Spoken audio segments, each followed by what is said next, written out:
Welcome বন্ধুরা, আরো একবার আপনাদেরকে স্বাগত আমার এই চ্যানেলে। আপনারা সবাই নিশ্চয়ই সকলে ভালো আছেন। আজকে আমি আপনাদের সামনে তুলে ধরতে চলেছি এমন এক যুদ্ধের কথা যেটা কিন্তু আমাদের ভারতের ইতিহাসে বিশেষ করে হাইলাইট কিন্তু হয়নি, এবং আমাদের ইতিহাস বই আমাদেরকে এই যুদ্ধের সম্পর্কে বিশেষ জানার সুযোগ রাখেনি। এবং তাই আমরা অনেকেই জানি না এই যুদ্ধটা যে একটা সময় মাত্র 21 জন সৈন্য কি করে 10,000-এরও বেশি শত্রুদের সাথে লড়েছিল। সবাই যদিও শহীদ হয়েছিল, কিন্তু এমন একটা বীরগাথা আমাদের ইতিহাস বই কিন্তু আমাদেরকে জানতে দেয়নি। সেই যুদ্ধটা সম্পর্কে কিন্তু আমি আজকে আপনাদের সামনে বলতে চলেছি। সেটা হচ্ছে সারাগারির যুদ্ধ। হ্যাঁ, সেই সারাগারির যুদ্ধ 1897 সালের 12ই সেপ্টেম্বর ব্রিটিশ ভারতের উত্তর পশ্চিম সীমান্ত প্রদেশের তিরাহ উপত্যকায় একটা রক্তক্ষয়ী যুদ্ধ কিন্তু হয়েছিল, যা ইতিহাসে সারাগারি যুদ্ধ নামে কিন্তু পরিচিত। আর এই যুদ্ধটা কিন্তু নিছকই একটা সামরিক সংঘর্ষ কিন্তু ছিল না, আর এটা ছিল চরম সাহসিকতা, আত্মত্যাগ এবং কর্তব্যের প্রতি অবিচল থাকার একটা অসাধারণ দৃষ্টান্ত। শিখ রেজিমেন্টের 21 জন জওয়ান এক বিশাল আফগান উপজাতি বাহিনীর বিরুদ্ধে যে অসম যুদ্ধ লড়েছিলেন তা আজও কিন্তু সামরিক ইতিহাসে কিংবদন্তি। আর এই আখ্যানটি কেবল একটি যুদ্ধের গল্প নয়, একটি মানব চেতনা সেই অদম্য শক্তির গল্প, যা কিন্তু পরিকল্পনার মুখেও মাথা নত করতে কিন্তু শেখায় না। এর প্রেক্ষাপটটা আমাদেরকে জানতে হবে। এর প্রেক্ষাপট ছিল একটা অশান্ত সীমান্ত। সময়টা ছিল 19 শতকের শেষ ভাগ। ব্রিটিশ সাম্রাজ্য তখন তার স্বর্ণযুগে। পৃথিবীর প্রায় 1/4 জুড়ে তাদের আধিপত্য। ভারত ছিল ব্রিটিশদের মুকুটমণি, কিন্তু ভারতের উত্তর পশ্চিম সীমান্ত প্রদেশ, বিশেষ করে আফগানিস্তান সংলগ্ন এলাকা ছিল অত্যন্ত অস্থির। আফগানিস্তান ছিল ব্রিটিশ ও রাশিয়ান সাম্রাজ্যের মধ্যে দ্য গ্রেট গেমের একটা গুরুত্বপূর্ণ অংশ। ব্রিটিশরা চাইছিল আফগানিস্তানের উপর নিজেদের প্রভাব বিস্তার করতে, যাতে রাশিয়ার ভারত আক্রমণের পথ রুদ্ধ হয়। আর অন্যদিকে স্বাধীন আফগান উপজাতিরা ছিল অত্যন্ত স্বাধীন চেতা, এবং ব্রিটিশ শাসনের বিরুদ্ধে তাদের কিন্তু তীব্র অসন্তোষ ছিল। আর এই অঞ্চলে পাখতুন উপজাতিদের মধ্যে ওরাকজাই এবং আফ্রিদি উপজাতিরা ছিল অত্যন্ত শক্তিশালী। তারা প্রায় ব্রিটিশ সামরিক চৌকিগুলোতে কিন্তু আক্রমণ চালাতো এবং ব্রিটিশ কর্তৃত্বকে চ্যালেঞ্জ করত। ব্রিটিশরা এই উপজাতিদের দমনের জন্য বেশ কয়েকটি সামরিক অভিযান চালিয়েছিল, কিন্তু তাদের স্বাধীন চেতা মনোভাবকে সম্পূর্ণরূপে কিন্তু তারা তখনও দমন করতে পারেনি। 1897 সালে গ্রীষ্মকালে এই অঞ্চলে উপজাতি বিদ্রোহ কিন্তু চরম আকার ধারণ করে। জুলাই মাস থেকে শুরু হয় এক বিদ্রোহ, এবং তা তিরাহ এবং মালাকান্দ অঞ্চলে কিন্তু ছড়িয়ে পড়ে। ব্রিটিশ কর্তৃপক্ষ কিন্তু ধীরে ধীরে বুঝতে পারছিল যে এই বিদ্রোহ যদি দমন করতে না পারা যায়, তাহলে তা আরো বড় আকার ধারণ করতে পারে। আর এই বিদ্রোহ দমনের জন্য ব্রিটিশ ভারতীয় সেনাবাহিনী ব্যাপক প্রস্তুতি নিচ্ছিল। তবে এই যুদ্ধের প্রেক্ষাপটটা বুঝতে গেলে কিন্তু এই ভৌগোলিক অবস্থানটাও কিন্তু একটু বুঝতে হবে। সেটা হচ্ছে সারাগারি ছিল উত্তর পশ্চিম সীমান্ত প্রদেশে কোহাট জেলায় সামারখান এবং লোগাট উপত্যকা সংযোগস্থলে অবস্থিত একটা ছোট্ট সামরিক পোস্ট। এর কৌশলগত গুরুত্ব কিন্তু ছিল বিশাল। আর এটা দুটো দুর্গ, একটা হচ্ছে লখাট আর একটা হচ্ছে গুলিস্তান, এই দুটোর মাঝখানে সিগন্যাল পোস্ট হিসাবে কাজ করত। আর এই দুটো দুর্গই ছিল ব্রিটিশদের জন্য অত্যন্ত গুরুত্বপূর্ণ, এবং এই অঞ্চলে যোগাযোগ ব্যবস্থা কিন্তু একটা মেরুদণ্ড বলা যায়। ফোর্ট লোখাট, যেটা আমি বললাম, ফোর্ট লোখাট এবং ফোর্ট গুলিস্তান, এর মধ্যে ফোর্ট লোখাট এটা একটা উঁচু টিলার উপরে অবস্থিত ছিল। আর এর অবস্থান ছিল অত্যন্ত গুরুত্বপূর্ণ, কারণ এটা ছিল ব্রিটিশ বাহিনীর প্রধান ঘাঁটি এবং এই অঞ্চলে সামরিক কার্যক্রমে কিন্তু কেন্দ্রবিন্দু। আর ফোর্ট গুলিস্তান এটা লোখাট থেকে প্রায় 5 কিলোমিটার দূরে অবস্থিত ছিল, এবং এটিও কিন্তু একটি গুরুত্বপূর্ণ সামরিক স্থাপনা।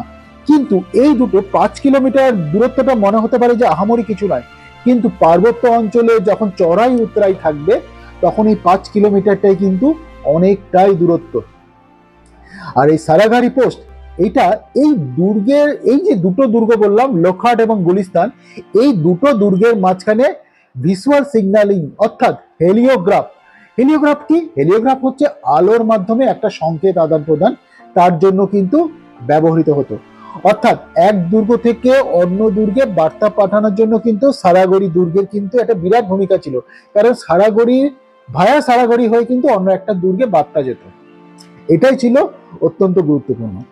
আর এই পোস্টটা মানে এই যে আউটপোস্ট সেটা ছিল অত্যন্ত ছোট, মাত্র একটাই পাথরের দেওয়াল ছিল এবং একটা ছোট টাওয়ার ছিল, এবং সেখানে সামান্য কয়েকজন সৈন্য থাকতে পারত আর কিছু সিগন্যালের সরঞ্জাম। আর এর ভৌগোলিক অবস্থা এমন ছিল যে লোখাট থেকে গুলিস্তান পর্যন্ত দৃশ্যমান যোগাযোগ বজায় রাখতে সাহায্য করত, যা কিন্তু এই অঞ্চলে ব্রিটিশ বাহিনীর দ্রুত যোগাযোগ এবং সমন্বয়ের জন্য অপরিহার্য ছিল। আর এই ছোট পোস্টটির পতন মানে ছিল গুলিস্তান এবং লোখাট এই দুটো দুর্গের মধ্যে যোগাযোগ বিচ্ছিন্ন হয়ে যাওয়া, যা সামগ্রিক সামরিক কৌশলকে কিন্তু দুর্বল করে দিত।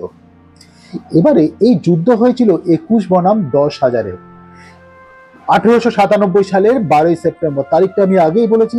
তখন মাত্র 21 জন শিখ সেনা মোতায়েন ছিল, আর এরা কিন্তু সবাই ব্রিটিশ ভারতীয় সেনাবাহিনীর 36তম শিখ রেজিমেন্টের অংশ ছিল। আর এই 21 জন সাহসী শিখ সৈন্যের নেতৃত্ব দিচ্ছিলেন হাবিলদার ঈশ্বর সিং। তাদের একমাত্র কাজ ছিল দুর্গ লোখাট এবং গুলিস্তানের মধ্যে সিগন্যাল যোগাযোগ ব্যবস্থা বজায় রাখা। সকাল 9টা, সারাগড়ি পোস্টে কর্তব্যরত একজন সেনা একটা ধুলোর মেঘ দেখতে পান। দ্রুতই তারা বুঝতে পারলো যে 10,000 থেকে 12,000 মুসলিম আফগান উপজাতি যোদ্ধা সারাগড়ি পোস্ট এবং দুর্গ লোখাটের দিকে এগিয়ে আসছে। আর এই বিশাল বাহিনী ছিল ওরাকজাই এবং আফ্রিদি উপজাতিদের সম্মিলিত শক্তি। তাদের উদ্দেশ্য ছিল ব্রিটিশ দুর্গগুলোকে দখল করা এবং ব্রিটিশ আধিপত্যকে ভেঙে দেওয়া। হাবিলদার ঈশ্বর সিং তৎক্ষণাৎ লোখাটে কর্নেল হাউটনকে হেলিওগ্রাফের মাধ্যমে বার্তা পাঠান। কর্নেল হাউটন বুঝতে পেরেছিলেন যে সারাগাড়িতে অতিরিক্ত সেনা পাঠানো প্রায় অসম্ভব। এত বিশাল বাহিনীর বিরুদ্ধে 21 জন সৈন্যের টিকে থাকা অলিক কল্পনা মাত্র। তিনি সৈন্যদের পোস্ট ছেড়ে চলে আসার জন্য অনুমতি দিলেন, কিন্তু শিখরা তাদের সামরিক ঐতিহ্য এবং গুরু কা ওয়াদা অর্থাৎ গুরুদের দেওয়া প্রতিশ্রুতি সেটা কিন্তু মেনে নিতে প্রস্তুত ছিল না, কারণ তাদের কাছে পিছিয়ে যাওয়া ছিল কাপুরুষতার সমর্থক।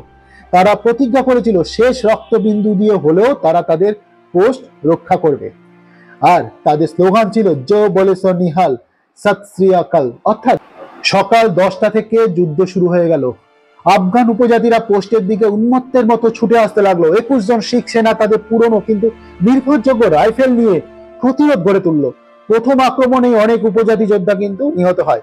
শিখ সৈন্যদের নির্ভুল নিশানা এবং অসম সাহস তাদের প্রতিপক্ষকে হতবাক করে দিয়েছিল। যুদ্ধ চলতে থাকে ঘন্টার পর ঘন্টা। আফগানরা বারবার আক্রমণ চালায়, কিন্তু শিখরা তাদের রুখে দেয়। পোস্টে সীমিত সংখ্যক বুলেট, রাইফেল এবং ব্যক্তিগত সাহসী ছিল তাদের কিন্তু একমাত্র ভরসা। হাবিলদার ঈশ্বর সিং প্রতিটি সৈন্যকে উৎসাহিত করে যাচ্ছিলেন। তারা একে অপরের পাশে দাঁড়িয়ে লড়ছিল, নিজেদের আত্মত্যাগ দিয়ে সহযোদ্ধাদের মনোবল বাড়াচ্ছিল। দুপুরের দিকে আফগানরা পোস্টের দেওয়ালে কিছু অংশ ভেঙে ফেলতে সক্ষম হয়। তারা তখন হাতাহাতি যুদ্ধের জন্য ভেতরে প্রবেশ করার চেষ্টা করে। এই পর্যায়ে যুদ্ধ আরো ভয়াবহ হয়ে ওঠে। শিখ সেনারা তাদের বেয়ানাট অর্থাৎ রাইফেলের মুখে লাগানো যে ছুরি এবং কিরিচ অর্থাৎ ছোট তরবারি নিয়ে তাদের মোকাবিলা করে। প্রত্যেক যে শিখ সেনা যেন একাই কয়েকজনের সমান যুদ্ধ করছিল। এক পর্যায়ে ঈশ্বর সিং অর্থাৎ হাবিলদার ঈশ্বর সিং নিজে যুদ্ধের ময়দানে গুরুতর আহত হন, কিন্তু তিনি তার সৈন্যদের উৎসাহিত করতে থাকেন। তিনি একজন সাহসী সৈনিক হিসাবে শেষ নিঃশ্বাস পর্যন্ত লড়ে যান। সব শেষে যখন পোস্টের মধ্যে মাত্র কয়েকজন সেনা জীবিত ছিল, তখন তারা শেষবারের মতো ফতেহ অর্থাৎ বিজয় ধ্বনিতে ঝাঁপিয়ে পড়ে।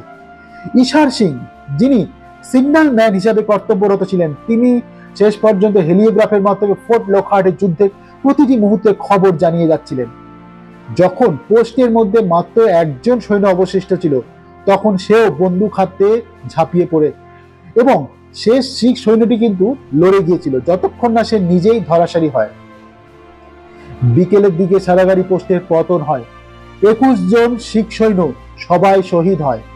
তাদের আত্মত্যাগের বিনিময়ে তারা শত শত আফগান উপজাতি যোদ্ধাকে কিন্তু হত্যা করে।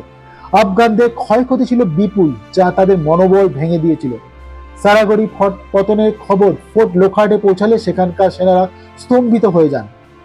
তারা বুঝতে পারছিল না যে কিভাবে এই ঘটনাকে ব্যাখ্যা করবেন, কারণ মাত্র 21 জন সৈন্য কয়েক হাজার উপজাতি সেনাদের বিরুদ্ধে ঘন্টার পর ঘন্টা লড়ে গিয়ে তারপর শহীদ হয়েছে। এক অমর দৃষ্টান্ত। সারাগাড়ির যুদ্ধ কিন্তু শুধুমাত্র একটা স্থানীয় সংঘর্ষ ছিল না, এর গুরুত্ব ছিল সুদূর প্রসারী। 21 জন শিখ সৈন্য তাদের আত্মত্যাগের মাধ্যমে ফোর্ট লকহার্ট এবং গুলিস্তানের জন্য মূল্যবান সময় অর্জন করে। এই সময়ের মধ্যে ব্রিটিশরা তাদের দুর্গগুলোতে অতিরিক্ত সৈন্য এবং রসদ পাঠানোর সুযোগ পায়, যা তাদের পরবর্তীকালে আফগান বিদ্রোহ দমনে কিন্তু সহায়তা করে। 21 জন সৈন্য শহীদ হয়েছিল। তাদের অসম সাহসিকতা ব্রিটিশ ভারতীয় সেনাবাহিনী মনোবল অনেক বাড়িয়ে দেয়। এই ঘটনাটি সৈন্যদের মধ্যে কর্তব্যপরায়ণতা এবং আত্মত্যাগের এক নতুন উদাহরণ স্থাপন করে। আর সারাঘাড়ি পোস্টটি যোগাযোগ ব্যবস্থা কেন্দ্রবিন্দু হওয়ায় এর পতন ব্রিটিশদের জন্য একটা বড় আঘাত হতে পারত, কিন্তু শিখ সৈন্যরা যতক্ষণ পোস্টটি ধরে রেখেছিল ততক্ষণ গুরুত্বপূর্ণ সিগন্যাল আদান প্রদান সম্ভব হয়েছিল। 21 জন শিখ সৈন্য শত শত আফগান যোদ্ধাকে হত্যা করে, যা শত্রুপক্ষে ব্যাপক ক্ষতি সাধন করে এবং তাদের আক্রমণাত্মক ক্ষমতাকে দুর্বল করে দেয়। আর এই যুদ্ধে শিখ সৈন্যদের অতুলনীয় সাহস, বীরত্ব এবং আত্মত্যাগের প্রতীক হয়ে ওঠে। এটি শিখ সামরিক ঐতিহ্যের এক উজ্জ্বল অধ্যায় হিসাবে চিরকাল স্মরণীয় হয়ে থাকবে। তাদের সারেগাম এবং নেহি নেহি অর্থাৎ আমি আত্মসমর্পণ করব না, এই মনোভাব সামরিক ইতিহাসে একটা অনুপ্রেরণার উৎস। সারাঘাড়ি পতনে কয়েকদিন পরেই কিন্তু ব্রিটিশ সেনাবাহিনী একটা বিশাল পাল্টা আক্রমণ চালায়। তাদের শক্তিশালী কামান এবং সুসংগঠিত সৈন্যদের কাছে আফগান উপজাতিরা শেষ পর্যন্ত পরাজিত হয়। বিদ্রোহ দমন করা হয়, কিন্তু তার জন্য বিশাল মূল্য দিতে হয়েছিল। 21 জন শহীদের বীরত্ব ব্রিটিশ পার্লামেন্টেও কিন্তু স্বীকৃত হয়। তাদের সবাইকে মরণোত্তর ইন্ডিয়ান অর্ডার অফ মেরিট অর্থাৎ IOM Indian order of merit প্রদান করা হয়, যা ভিক্টোরিয়া ক্রস এর সমতুল একটা পদক ছিল। এই পদকটি ছিল ব্রিটিশ ভারতীয় সেনাদের জন্য সর্বোচ্চ সামরিক সম্মান। আর এই বীরদের স্মরণে দুটি সর্বোচ্চ শিখ গুরুদ্বার নির্মিত হয়, একটি অমৃতসরে এবং অন্যটি হচ্ছে ফিরোজপুরে। প্রতি বছরই 12ই সেপ্টেম্বর শিখ রেজিমেন্ট এই দিনটিকে সারাঘাড়ি দিবস হিসাবে পালন করে, যেখানে এই 21 জন শহীদের আত্মত্যাগকে স্মরণ করা হয়। এটি কেবল শিখদের জন্য নয়, ভারতীয় সেনাবাহিনীর জন্য কিন্তু এক গর্বের দিন। কিন্তু আমরা কি আমাদের ইতিহাস বই থেকে এটা জানতে পেরেছি? প্রশ্ন জাগছে না মনের মধ্যে যে এমন একটা বীরত্বের ঘটনা আমরা জানি না। ইতিহাস বই আমাদেরকে এই বিষয়ে অন্ধকারে রেখেছে। আর এটি আমাদের মনে করিয়ে দেয় যে প্রকৃত বীরত্ব কেবল জয়ের মধ্যে নয়, পরাজয়ের মুখেও নিজের নীতি এবং সম্মানের জন্য লড়াই করার মধ্যে কিন্তু লুকিয়ে রয়েছে। তাই শেষে এটাই বলা যায়, সারাঘাড়ির যুদ্ধ এক অনন্য ইতিহাস। এটি এক অসম যুদ্ধের গল্প, যেখানে সংখ্যাগুরু শক্তির বিরুদ্ধে 21 জন সাহসী সৈন্যের আত্মত্যাগ এক নতুন দিগন্ত উন্মোচন করেছিল। এই বীরদের নাম ইতিহাসের পাতায় স্বর্ণাক্ষরে লেখা থাকবে। তারা আমাদের স্মরণ করিয়ে দেয় যে সত্যিকারের সাহসিকতা আসে ভেতরে বিশ্বাস থেকে। এই কাহিনী আপনার মনে নতুন কোনো প্রশ্নের জন্ম দেয়, তাহলে জিজ্ঞাসা করতে কিন্তু দ্বিধা করবেন না। আর যদি কোনো নতুন তথ্য যদি আপনাদের জানা থাকে তাহলে কিন্তু অবশ্যই কমেন্ট বক্সে জানাবেন। ধন্যবাদ আপনাদের সকলকে। আমার সব থেকে ভালো লাগবে যদি এই ভিডিওটা আপনাদের ভালো লেগে থাকে, তাহলে প্লিজ ভিডিওটাকে লাইক করবেন, শেয়ার করে সকলকে দেখাবেন। আর যদি আপনাদের এই চ্যানেলটিকে পছন্দ হয়ে থাকে তাহলে অবশ্যই সাবস্ক্রাইব করুন আর পাশের বেল আইকনটি প্রেস করে রাখুন। ধন্যবাদ আপনাদের সকলকে ভিডিওটা শেষ পর্যন্ত দেখার জন্য।